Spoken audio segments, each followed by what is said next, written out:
دوسرا قول یہ کہ ممنوع ہے مطلق طور پر کہنا، ٹھیک ہے.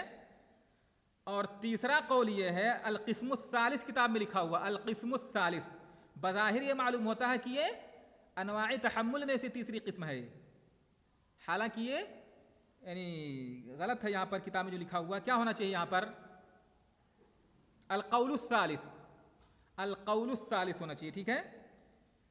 تو تیسرا قول کیا ہے اس مسئلے میں؟ مطلق طور پر جب حدثنا اخبرنا کہا جائے تو ہے کہ انه يجوز اخبرنا ولا يجوز حدثنا، یعنی فرق ہے، اخبرنا جائز ہے لیکن حدثنا مطلق طور پر جائز نہیں ہے. وبه قال الشافعي ومسلم والنسائي ايضا وجمهور المشارقه بل نقل ذلك عن اكثر المحدثين، نقل ذلك عن اكثر المحدثين، کہ یہی امام شافعی کا، امام مسلم کا، امام نسائی کا، اسی طرح سے جو علماء مشرق ہیں ان میں سے جمہور اہل علم کی رائے یہی ہے کہ اخبرنا یہ مطلق طور پر جائز ہے لیکن حدثنا یہ مطلق طور پر جائز نہیں ہے، اور اکثر محدثین سے یہی نقل کیا جاتا ہے، یہی منقول ہے. وقد قیل، اور یہ بھی کہا گیا ہے کہ ان اول من فرق بینہما ابن وہب، کہ ان دونوں کے درمیان اخبرنا اور حدثنا میں سب سے پہلے جس نے فرق کیا ہے کہ اخبرنا یعنی مطلق طور پر جائز ہے لیکن حدثنا مطلق طور پر جائز نہیں ہے، وہ کون ہے؟ اخبرنا اور حدثنا میں فرق کرنے والے سب سے پہلے عبداللہ بن وہب ہیں. قال الشیخ ابو عمرو وقد سبقہ الى ذلك ابن جریج والاوزاعی، لیکن اس سے پہلے یعنی سبقت حاصل ہے ابن جریج اور اوزاعی کو، یعنی ان سے پہلے یہ لوگ کہہ چکے ہیں، ان سے پہلے یہ علماء جو ہے فرق کر چکے ہیں اخبرنا اور حدثنا میں. قال وهو الشائع الغالب على اہل الحدیث، اور یہی چیز کیا فرق، یعنی فرق جو ہے کہ اخبرنا جائز ہے، اخبرنا اور حدثنا میں فرق کہ اخبرنا یہ مطلق طور پر جائز ہے قراءۃ الشیخ کے لیے، لیکن حدثنا یہ مقیداً جائز ہے، ٹھیک ہے، بالتقیید جائز ہے. یہی چیز کیا نام ہے عام ہے، غالب ہے محدثین کے، یعنی یہی اکثر پایا جاتا ہے محدثین کے یہاں. ٹھیک ہے مشائخ.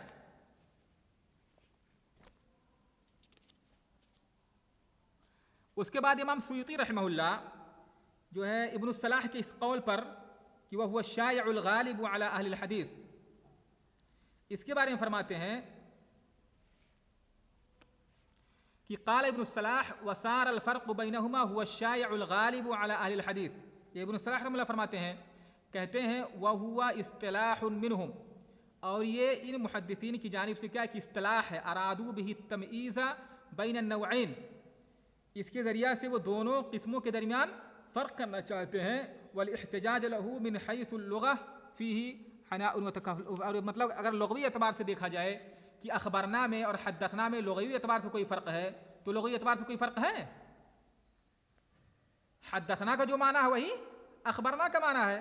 تو من حیث اللغہ اگر اس میں کوئی فرق کرتا ہے کہ لغوی لحاظ سے اس میں دونوں میں اخبرنا میں فرق ہے، اخبرنا قراءۃ الشیخ کے لیے ہے اور حدثنا یہ سماع من لفظ الشیخ کے لیے ہے، لہذا حدثنا کو قراء میں نہیں بولا جا سکتا، اگر بولا جائے تو بالقید یعنی بالتقعید، قراء سے اس کو مقید کر کے بولا جا سکتا ہے.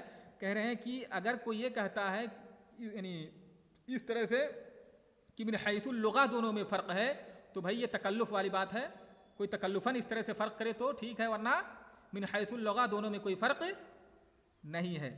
لیکن علماء نے ایک اصطلاح قائم کر لی ہے کہ اخبرنا یہ اس کو قراءۃ الشیخ کے لیے خاص کر لیا ہے اور حدثنا کو سماع من لفظ الشیخ کے لیے خاص کیا مطلق طور پر، ٹھیک ہے. لیکن اگر مقیداً کہا جائے تو پھر کوئی حرج نہیں ہے، یہ بعد میں علماء کے یہاں یہی عام ہو گیا ہے.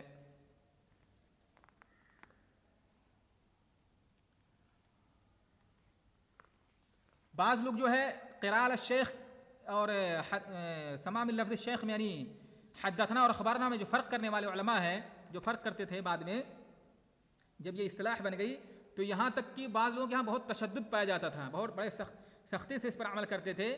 ایک واقعہ میں یہاں پر نقل کرتا ہوں جسے کہا جاتا ہے